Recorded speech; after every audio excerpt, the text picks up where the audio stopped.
අරු කතානායකතුමනි විශේෂයෙන්ම කරුණු කීපයක් පැහැදිලි කරන්නට මට අවස්ථාව දීම ගැන මම පළමුවෙන්ම ඔබතුමාට ස්තුතිවන්ත වෙනවා. විශේෂයෙන්ම මේ කරුණු ගණනාවක් මතු කරලා තිබුණ මාධ්‍යයේත් වෙනස් ස්ථානවලත් මේ ආර්ථික ප්‍රශ්නයත් මූල්‍ය ප්‍රශ්නයත් IMF ගිවිසුම ගැන ඉතින් මම පළමුවෙන්ම ඒ ගැන ඒ කරුණු සඳහන් කළා ඒ කරුණු සියල්ලම ඒ අනුව විස්තර කරලා දෙන්න. ගරු කතානායකතුමනි 2022 ජූලි මාසයේ අපිට තිබුණ කෝලහල ගිනි තැබීම් රජයේ බංකොලොත් වීම ඒ නිසා ලංකාව කෙරෙහි ඇති විශ්වාසය සම්පූර්ණයෙන්ම නැති වුණා. ඒක කඩලා වැටුණා. දැන් මාස 8කට පසුව අපේ ආර්ථිකය ආපහු හැරවීමෙන් ලංකාවට තියෙන සාර්ථක කතාවක්. අද කියන්නේ the comeback story Sri Lanka comeback story කියලා. අහිමි වූ ශ්‍රී ලංකාව පුනරුදය මාවතට අවතීර්ණ වී යලි බිහි වෙමින් සිටී. දැන් ඒක ඉදිරියට ගෙනියන්න මේ මුළු රටේම සහයෝගය ලබා දෙන්න කියලා අපි මෙතන සඳහන් කරන්නට කැමතියි. ඒ කාලේ තත්ත්වය ගැන මම ආපහු කෙටියෙන් කියන්නම් හැම එක්කෙනාටම මතක් කරන්න විශේෂයෙන්ම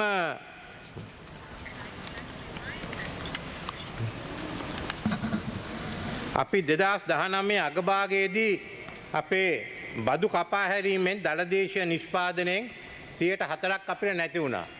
ඊට පසුව කොවිඩ් වසංගතය නිසා අපේ ආර්ථිකය තවත් පිරිහුණා. මේ ප්‍රතිඵලයක් හැටියට ඇමරිකා එක්සත් ජනපද ඩොලර්ට සාපේක්ෂව ශ්‍රී ලංකා රුපියල 2022 පෙබ්‍රවාරි සිට මාස 3ක් ඇතුළ 40%කින් පිරී ගියා. ඉන් අනතුර රුපියල දිගින් දිගටම පිරී ගියා. එමෙන් 2022 වසර පුරාම ආර්ථික වර්ධනය 7.8කින් හැකිලී ගියා. 2022 සැප්තැම්බර් වෙන 2022 අපි සැප්තැම්බර් වෙනට උද්දමනය 70%ක ඉක්මවන අතර ආහාර උද්දමනය 95%ක් තරම් ඉහළට ගියා. අන්න එහෙම තත්වයකින් තමයි අපි තිබුණේ. මේ පසුබිමේ ජූලි මාසයේ ජනාධිපති තනතුර බාරගත්තේ ජනතාව දුක් විඳින අවස්ථාවක බලාපොරොත්තු කඩ වුණු අවස්ථාවක රට යලිත් ගොඩ ගන්න හැකි වෙයි මම විශ්වාස කර නිසා. ඒ වගකීම මම ඒ නිසා බාරගත්තා. උද්ඝෝෂණ විරුද්ධතා මැද මම මේ වගකීම බාරගත්තා. නොඑසේ නම් රට සම්පූර්ණ විනාශයකට පත් වෙනවා.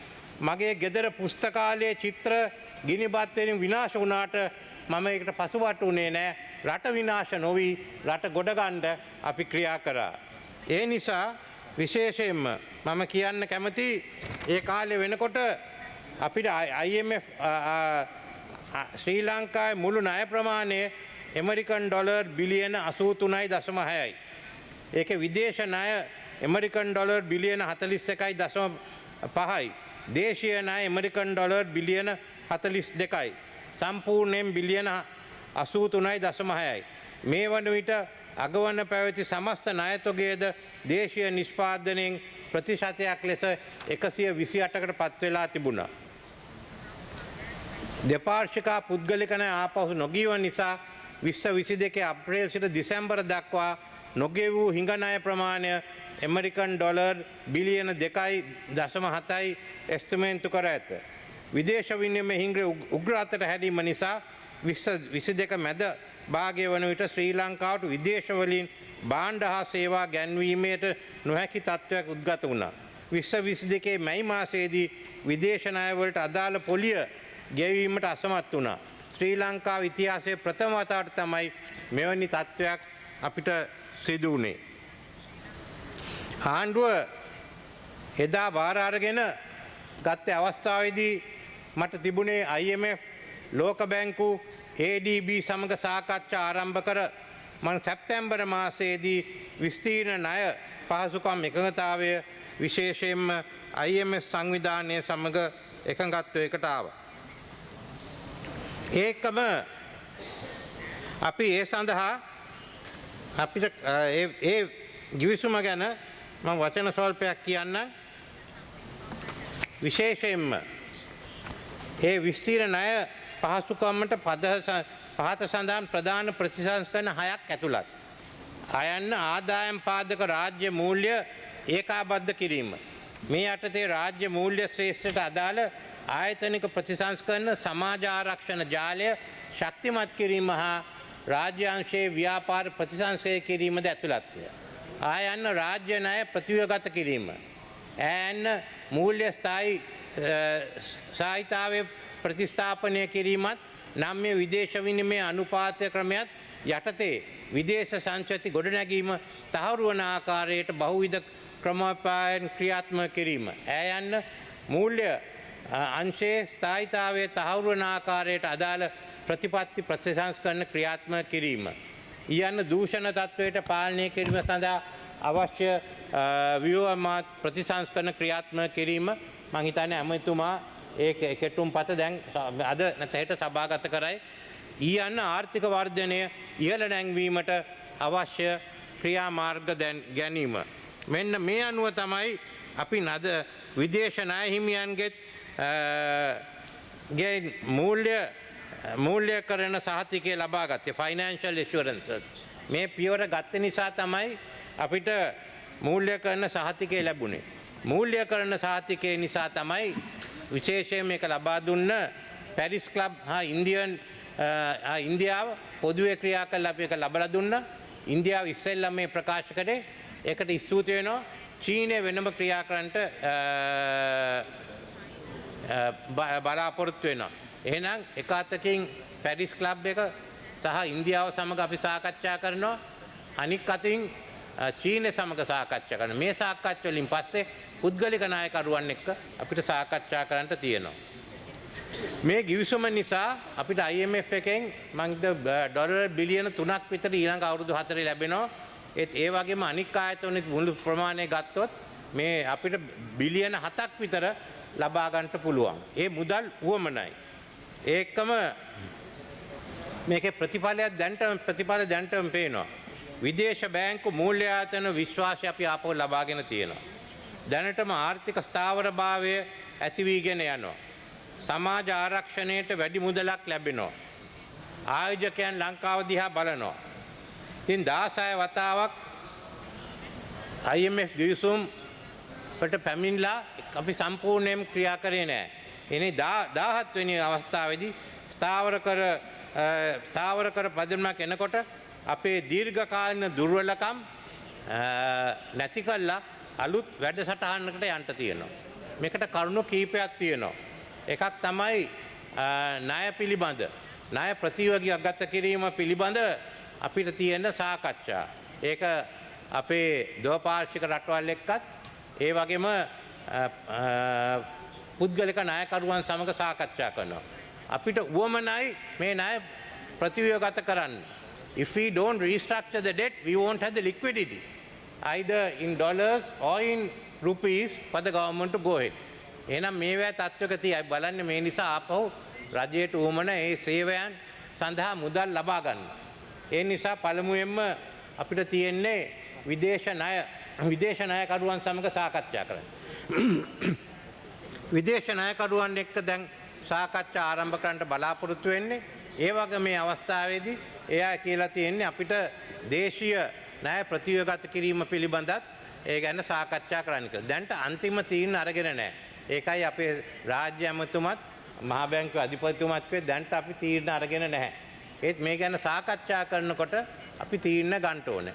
අපි කොන්දේසි දාලා සාකච්ඡාවට යන්න බෑ. එහෙනම් ඒ අය කොන්දේසි දාලා අපි එක්ක සාකච්ඡාවට. ඊට වඩා අපිට වාසි මේ කොන්දේසි නැතුව සාකච්ඡා වලට යන්න.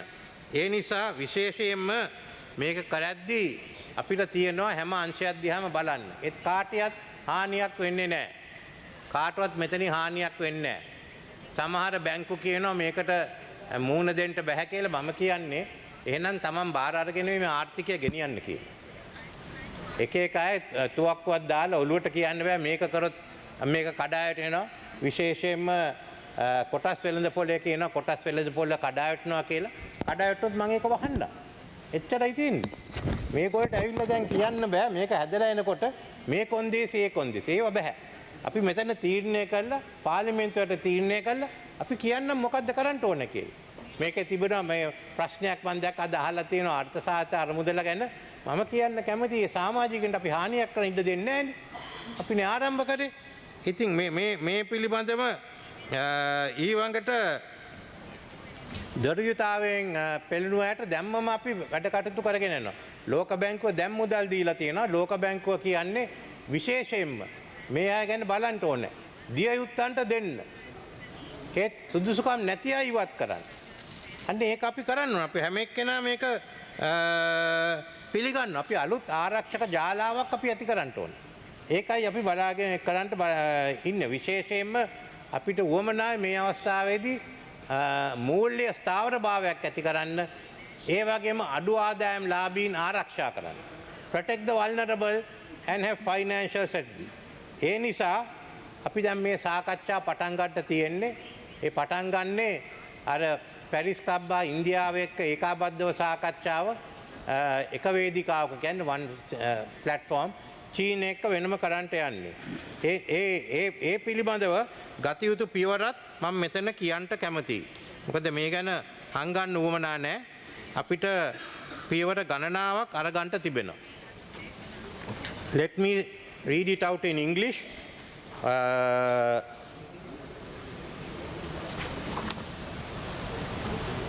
We have taken 9 prior actions which we agreed to. So we are qualified under that. These are fiscal consolidation, cabinet approval of revenue measures to support fiscal consolidation during 2023 in line with the program parameters. Parliament approved for a revised 2022 budget that is in line with the program parameters. Submission to Parliament of the 2023 appropriation bill that is in line with the program parameters. Fiscal structural reform, cabinet approval to automate monthly retail fuel price adjustments as prescribed by the 2018 fuel pricing formula to achieve cost recovery. Cabinet approval to automate semi-annual cost recovery based electricity price adjustments.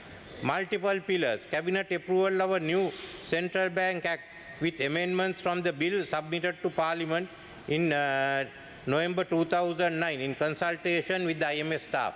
That has been done. Now we have to pass the bill here. Financial stability. Cabinet approval of Banking Special Provision Act to strengthen key elements of the CBSL crisis management powers. Hiring by the CBSL of an independent firm to conduct banking sector diagnostic exercise based on terms of reference and timelines established in consultation with IMF staff. Price stability. Increase policy interest rates by 100 basis points to ensure forward-looking real policy rates on a firmly upward path. Then the next item is I want to inform the House of the proposed quantitative performance criteria and the indicative targets. Central government primary balance 2022 minus 895 billion. By end December, we want to make it minus 209 billion.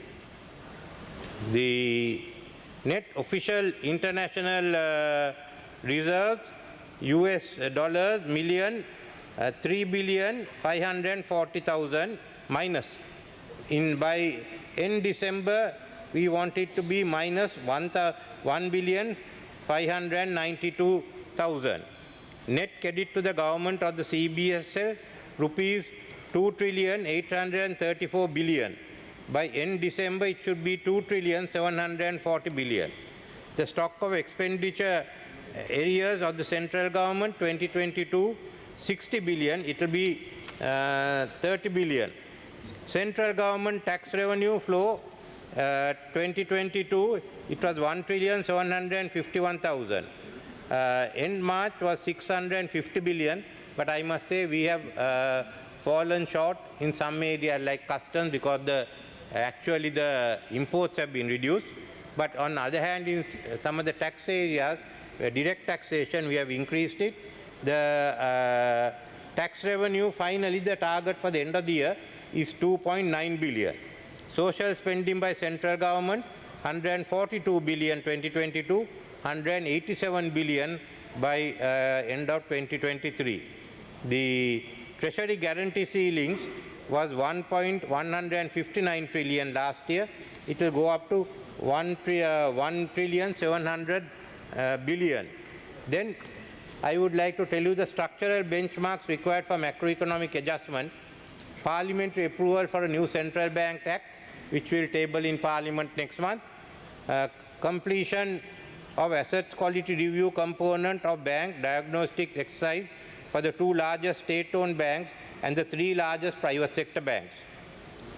3 parliamentary approval of the welfare benefit payment scheme and the application of new eligibility criteria to identify low-income families of receiving welfare benefit payments. End of May. Cabinet approval of a comprehensive strategy to restructure the balance sheet of CB, CPC, Sri Lankan Airlines and the RDA in June. Cabinet approval for the full revision of the Banking Act in June. Enact new anti-competition legislation to harmonize it with United Nations Convention Against Corruption, pending comprehensive asset recovery provision. It's a new anti-corruption legislation in June. Cabinet approval of revenue measures to support fiscal consolidation during 2024 in July. Development by the CBSL of roadmap for addressing banking system capital and foreign exchange liquidity shortfalls and intervening in bank assessed to be non-viable in July. Completion of rollout of ITMIS, expanding its coverage to all 220 hens in September. Publication of report of an IMF-led governance diagnostic technical assistance mission to assess Sri Lanka's anti-corruption framework in September. Submission to Parliament for the first reading of the 2024 appropriation bill in October. Determination by the Ministry of Finance of the size, timing, instruments and terms and conditions for potential government recapitalization of viable banks which are unable to close capital shortfalls from private sources in October 2023. 13. Parliamentary approval of the 2024 appropriation bill and the spending allocations in line with program parameters in December 2023. Submission to Parliament of a new public finance management law that will authorize the budget formulation process, roles and responsibilities of relevant agencies and information and accountability requirements in December 2023. Improve the bulk supply transaction account to accurately measure the electricity subsidy and start using it to determine the cost recovery based electricity tariff and government transfer requirements in December 2024. Parliament approval of full revision of the Banking Act in December 2023. Set retail fuel prices to their cost recovery levels with monthly formula-based adjustments and compensate CPC for providing any fuel subsidies with on-budget transfers, continuous. Adjust the end-use electric traffic tariff schedule to its cost recovery with semi-annual formula-based adjustments on a forward-looking basis in January and July each year. Again, it is put down as continuous. Then the last one is achieving debt sustainability. Debt stock. Public debt should decline to below 95% of GDP by 2032. Post-program gross financing needs. Average annual gross financing needs of the central government during 2027 to 32 should remain below 13% of GDP compared to 34.6% of GDP in 2022. Post-program foreign exchange debt service, annual foreign exchange debt service of the central bank should remain below 4.5% of GDP in each year over 2027 to 32 compared to 9.4 in 2022. Program financing gaps, debt service reductions during 23 to 27 should be sufficient to close external financing gaps. Under staff's baseline scenario, US $17 billion in debt service reduction is required, including the arrears accumulated in 2022. So we are trying to get a 17 billion debt reduction on that side. Do we want it or not? Are we going in for debt restructuring? We can't manage without debt restructuring. That's what I want to make it clear to all the members. ඒත් අපිට ස්ථාවර භාවයක් පමණක් මදි.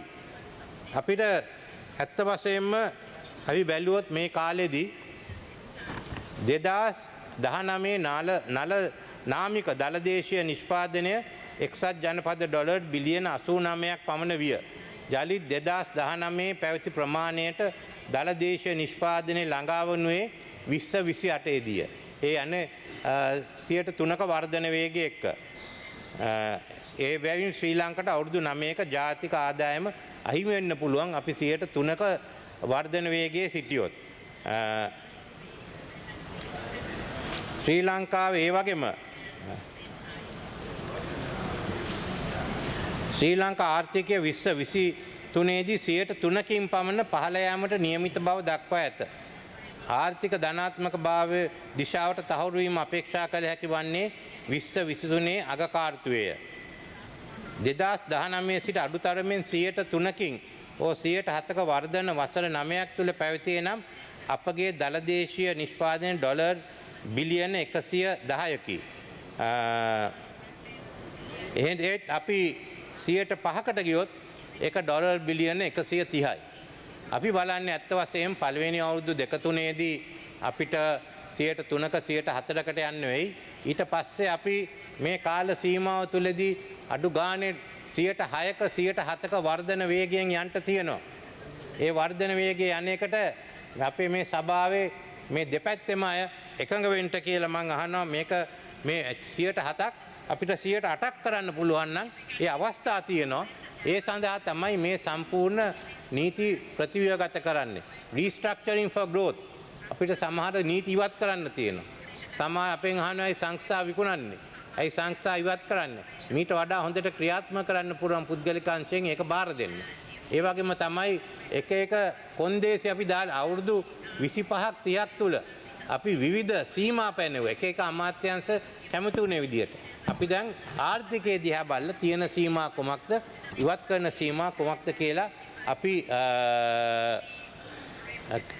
තීරණ ගන්න ඕනේ. අපිට උවමනා මේ හැමතැනම අපි ඔක්කොම highly competitive social market economy. ඉතා තරඟකාරී සමාජ සාධාරණ ඇති වෙළඳ ව්‍යාපාරයක්. අපිට ඕන වෙලාවත් we want a green economy. Haritha ආර්ථිකයක්. We have to get a digital economy. Digital කරන්නේ ඇතුළේ ආර්ථිකය. මෙන්න මේවා ඇති කරන්න තමයි අපි ක්‍රියා කරන්නේ. මේ සඳහා විවිධ ක්‍රියාකාරකම් තියෙනවා. සමහර ඒවා කෘෂිකර්මයේ නවීකරණය කිරීම, අලුත් කර්මාන්ත ගේන ඒ පිළිබඳව මම වෙනම කතාවක් කරන්නට ඉන්නේ. අද එතන විශේෂයෙන් මේ කාරණා ගැන අපි වෙනම සාකච්ඡා කරමු. මේකෙන් පසුව IMF දිවිසුම හැර වෙන විකල්පයක් අපිට අද නැහැ. කවුරුත් එකක් යෝජනා කළත් නැහැ. ඉතින් වෙනම විකල්පයක් නැත්නම් ක්‍රියාකාරී විකල්පයක් නැත්නම් අපිට තියෙන්නේ මේක අනුමත කිරීම. මම කැමතියි විශේෂයෙන්ම අපේ සජ්ජබේ මන්ත්‍රීවරුන්ටත් කියන්න එක්සත් ජාතික පක්ෂ හිටුවේ කාලේ ඉඳන් අපි හැම වෙලේම කිව්වා IMF සමග විශේෂයෙන්ම එකතු වෙලා වැඩ කරන්න කියලා. දැන් වැඩසටහනක් ඇවිල්ලා තියෙනවා. දෙපැත්තම ඒක පිළිගන්න ලෑස්ති තත්ත්වයක තියෙන්නේ. අයින අපි ඔක්කොම එකතු වෙලා මේක සම්මත කරමු කියලා මම කියන්න කැමතියි. ඒ එක්කම මේකේ අඩුපාඩුකම් තියෙන ඒවා මේ මාස 6න් 6ට IMF කණ්ඩායම එන නිසා අපිට සාකච්ඡා කරන්න පුළුවන්. සමහර වෘත්තීය සමිතියම තමන්ගේ බදු ගැන ප්‍රශ්න ඇති කරලා තියෙනවා. ඒවා ඔක්කොම මේ සාකච්ඡා කරලා මාස 6න් 6ට අපි ඒක විසඳන්නට යමු. ඊට පසුව අපි ඔක්කොම එකතු වෙලා එක ජාතික ප්‍රතිපත්ති රාමුවක් හදමු. 2048 වෙනකම් මේ රටේ තියෙන ජාතික ප්‍රතිපත්ති රාමුව කුමක්ද? ඒ වගේම අපි ආණ්ඩුවෙන් ඉදිරිපත් කරන කෙටුම්පතක් විශේෂයෙන්ම පළවෙනි අවුරුදු 5 ප්‍රතිපත්තිය වැඩසටහන. අපි ඒක සාකච්ඡා කරමු. ජාතික සභාවක් තියෙනවා. මේවා තියෙනවා විශේෂයෙන්ම වෙනත් සභාවල් කාරක සභාවල් පාර්ලිමේන්තුවේ. එනම් මුළු පාර්ලිමේන්තුවම ආණ්ඩුවක් බවට පත් වෙමු. මේ වැඩ කටයුත්ත කරන්න. මේ සඳහා අපි එකතු වෙමු. අනෙක් ප්‍රශ්න ගැන විවිධ මත තියෙන්න පුළුවන්. ඒත් මේකට මම කියන්නේ අපි හැම එක්කෙනාටම අපි හැම එකම එකතු වෙලා ඒ සහයෝගය දෙන්න කියලා. අපිට තියෙන්නේ දැන් 48ට වෙනුවෙන් රට හදන්ට. අපි මේක නැකරුවොත් අපි තරුණයන්ව පාවලා දෙනවා. එයාගේ අනාගතය නැති කරනවා. අන්න ඒ අය දිහා බලන්න. ඒ ගැන හිතන්න. අපේ බලේ කේන්ද්‍රය ගැන විතරක් හිතන්න එපා. බලේ මාරු කරන විතර අපි කාටවත් ඉන්න බැරි වෙනවා තව අවුරුදු 2-3කින් මේ වැඩ කටයුත්ත කරන්නේ නැත්තම්. ඒ නිසා අපි සියලු දෙනාම එකතු වෙන්න මේක අනුමත කරන්න. ඊට පස්සේ අපි එකට එකතු වෙලා අවුරුදු 2048 වෙනකන් තියෙන ප්‍රතිපත්ති මාලාව සකස් කළා. ඒ වගේම පළවෙනි අවුරුදු 5 ඒ වැඩසටහනත් ක්‍රියාත්මක කරන්නට කියලා ඉල්ලමින් මගේ වචන ස්වල්පය මම අවසන් කරනවා.